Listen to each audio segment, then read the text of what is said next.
Pause. Let me tell you something. I remember this one morning years ago when the sun came up just like it always does. But for me, it felt different. It felt heavy. I opened my eyes, and before my feet even hit the floor, my mind was already running a marathon. I had a show to tape, a meeting with some executives, a call with my daughter, bills that needed paying, about 100 emails screaming for my attention. It was like I was at the bottom of a mountain, and the only way up was to climb through a whole mess of problems. I just laid there for a minute, staring at the ceiling, thinking, man, how am I going to do all this? It wasn't just being tired. It was a deep-down, soul-level exhaustion, like my get up and go had got up and gone. That feeling is something a lot of you understand. It's that sensation of being pulled in a million different directions. Your job one way, your family another, your own dreams somewhere else. And you're stuck in the middle. You feel like you're failing at everything because you're trying to be the perfect employee, the perfect parent, the perfect spouse, the perfect friend. But let me be real with you. Perfection is a trap. It's a ghost. You can't ever catch it, but you'll run yourself ragged trying. That morning, I felt like I was running on empty, and I was still 100 miles from the nearest station. The weight of it all can be paralyzing. You can't even figure out where to start. You freeze. Then the guilt sets in. Another brick on the pile you're already carrying. Now let's get one thing straight. Feeling overwhelmed is not the same as having a bad day. We all have bad days. Coffee spills, traffic jams, cranky bosses. That's just life. Overwhelm is deeper. It's feeling like you're drowning in your own life. Your capacity is like a bucket. Work pours in, family pours in, finances, health, the news. On a normal day, you can pour some out, relaxing, sleeping, talking to a friend. But when the faucet's stuck on full blast, the bucket overflows and you can't find the handle. That's overwhelm, a total system overload.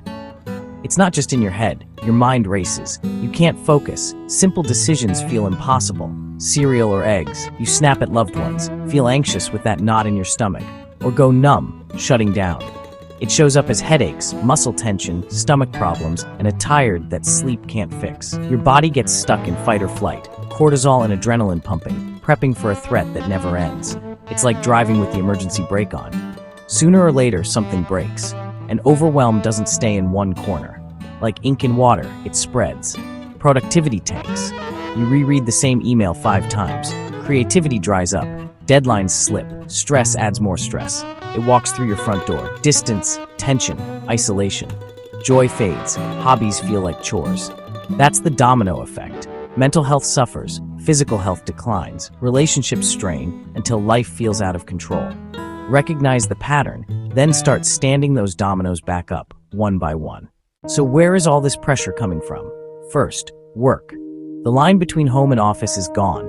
Email at 10 p.m., texts on Sunday, the expectation to always be on. Then family, school pickups, soccer practice, homework, aging parents, your partner, each one a job by itself. And the monster in our pocket, social media, shows highlight reels, never the mess, so we compare our behind the scenes to curated perfection. Perfectionism adds fuel, impossibly high standards, believing perfect planning controls life. But life is messy, and things go wrong. Overwhelm rarely arrives as a storm. It's a slow leak. Alarm, kids' shoes, lunches, trash, emails before coffee. The day starts behind. From wake to sleep, news, socials, group chats, emails, reminders. Your brain wasn't built for this much data. Modern parenting expects an enrichment director, activities, languages, STEM, music, while perfect snacks. It's not about yogurt, it's pressure to be perfect. Meanwhile, money stress hums in the background. Constant calculations that drain presence and joy. These aren't dramatic events, they're daily drips filling your bucket until it overflows. Seeing the sources clearly is power. Once you name them, you can change them. I want to tell you about Marcus, a go-getter manager. First in, last out. Emails on vacation. He thought that's what success required, but he was miserable. Snapping at his wife, missing his kids, chest pain with no clear cause. Then his daughter drew him, with a phone glued to his ear. That hit like a ton of bricks, a wake-up call. He didn't quit, he took small steps. No email after 7 p.m., period. At first, anxiety. After a week, the world didn't fall apart. The company survived. But his evenings came back. Dinner with family, real talks with his wife, coaching t-ball. He was still a great manager, more focused by day because he had a life by night. Then there's Sarah, a single mom, 2 jobs, exhausted, overwhelmed, feeling like she was failing. Her turning point, saying no to the bake sale. Another mom said, "I'm glad you gave me courage to say no too." She wasn't alone. She got honest, asked for help, organized a carpool, started a meal swap. Small, practical acts, big relief. Asking for help isn't weakness, it's strength. She found power in her village. All right, so you're feeling overwhelmed. You recognize it. Now what? You don't need a 12-step program, just one small step, then another. Learn the most powerful 2-letter word, no. No to the extra project, no to the committee, no to the event you don't care about. Every no to noise is a yes to peace. 50-item lists paralyze. Prioritize with must-do, could-do. Ask, what's the most important thing right now? Pick the top 1 to 3 and focus only on those. Finishing one important thing beats starting 10 and finishing none. Schedule me time, non-negotiable. Put it on the calendar, like any appointment.